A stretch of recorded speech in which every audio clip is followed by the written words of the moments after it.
This particular program demonstrates the requirement for casting. In this program, I have declared two integer variables, a initialized with 5, b initialized with 2, and there is another one, a floating point variable r. We actually perform a division operation. A is divided by b and the result is assigned to r.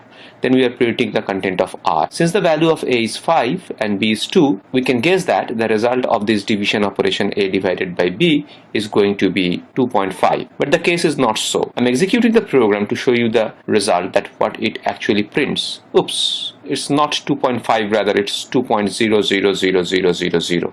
Now why so? It should have been 2.5 because we all know that 5 divided by 2 returns 2.5 and we have r declared as floating point, so it should contain 2.5. But the fact is that in programming the conception is same for all the other programs as well. Now in programming, when we are performing operations between two integers, the result is always in integers. Actually, in this particular statement, a divided by b is performed first. A is an integer, b is also an integer, so result is going to be in integer. So 5 divided by 2, that is actually integer division, so the result is not 2.5, it's actually 2, and that is assigned to r. That's why here we are getting 2.000000 in floating point format. So the fact is that if we have operations between two variables, one is of type int, another is of type float, then the result is always going to be in float. That means if we are having operations in between two variables, then the result is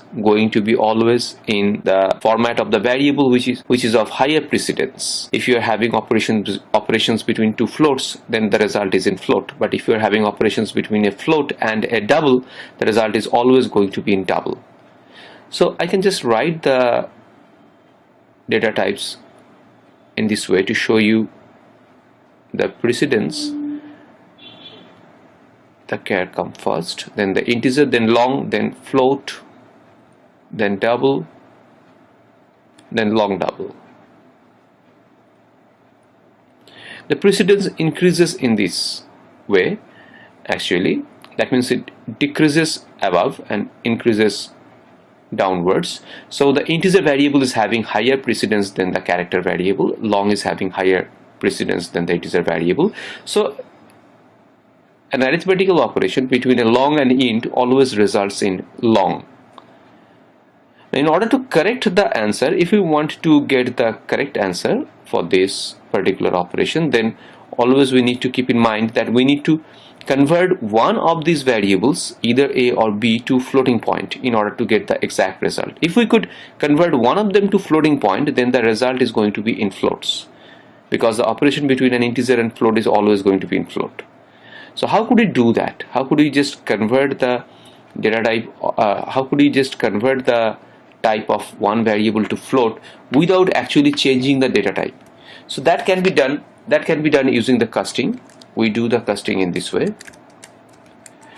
So this is actually known as data type casting. Now the content of variable a is going to be converted to floating point before performing the division operation. So now the result is going to be in floats, because now a is represented in float and b is in integer, so the result is going to be in floating point. Now you could have converted b in floats as well. Let me just execute. Now here you can see that the result is accurate, it's 2.5. So we could have actually converted b as well to floating point. That would have the same result. So let me just execute now. Here you can see that it's 2.5.